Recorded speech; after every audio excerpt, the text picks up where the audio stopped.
Okay, so the history of, I'm sure most of you know that historically, or at least since 1987, HIV has been a problem in immigration cases. It has been a ground of inadmissibility. During that time, initially in 1987, it was that was the time where we had a big amnesty for people who had lived in the United States for many years, and there was a humanitarian waiver that solved this problem. So if people who were applying for the amnesty were HIV positive, they could benefit from the waiver. So it wasn't as terrible a problem as it became later, when it was actually inserted into the statute, and that you can see happened in 1993. Now, the immigration law does indicate that people who have medical conditions that are classified as dangerous contagious diseases are not admissible to the United States. Now, of course, the main problem, and that list is can vary from time to time and is determined by Health and Human Services, and according to the current state of medical affairs and what types of diseases would be considered dangerous and contagious.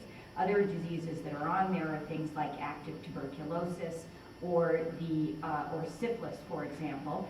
The problem is that those kinds of, or the good thing with respect to those is that those are treatable illnesses, and if a person were to test positive, for example, for active tuberculosis, they could take a course of treatment that then, even though they would still test positive, they would not be contagious, and therefore it would go away as an immigration problem. The problem with HIV was, as you know, that could never happen. Even if a person was asymptomatic, they would still be HIV positive, and they would still be considered inadmissible under the immigration law. So that's the situation we've been faced with since 1983, and there has been a waiver, but the waiver was limited. We no longer had the more general humanitarian waiver, and it was felt that was eliminated because of essentially anti-gay sentiment.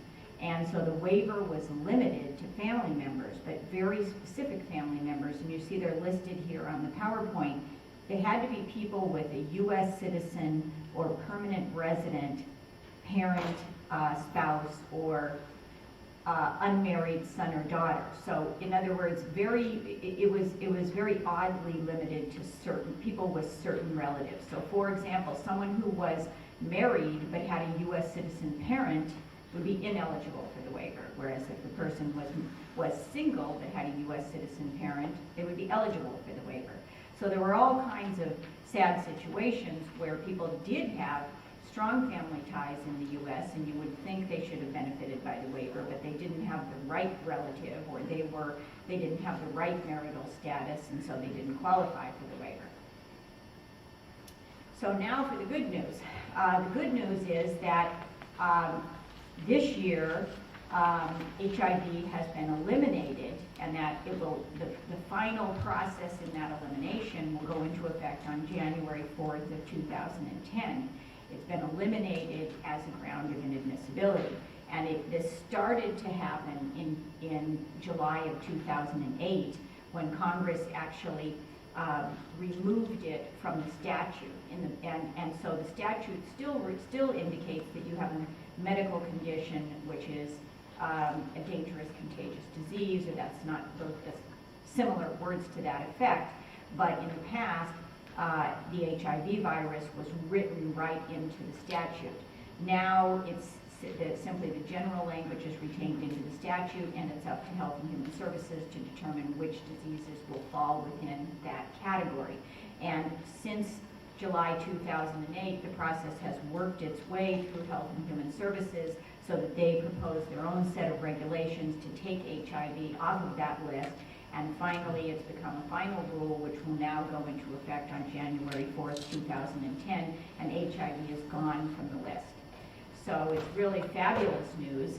And really the job for all of us and all of you is to try to spread the word about this. And if you know anybody who in the past was denied an immigration benefit because of being HIV positive, they should really go and consult an immigration lawyer right away, because if it was recently denied, there are special rules allowing those cases to be reopened. If it was denied sometime in the past, they may be able to refile now and have it be a non-issue. So I'm sure there are people out there who were denied and just became discouraged, thinking there's no hope that this, that they could obtain legal immigration status, whereas now that is totally removed as an obstacle. And so we want to spread the word so that these people can surface and hopefully obtain the services they need to get their immigration situation straightened out.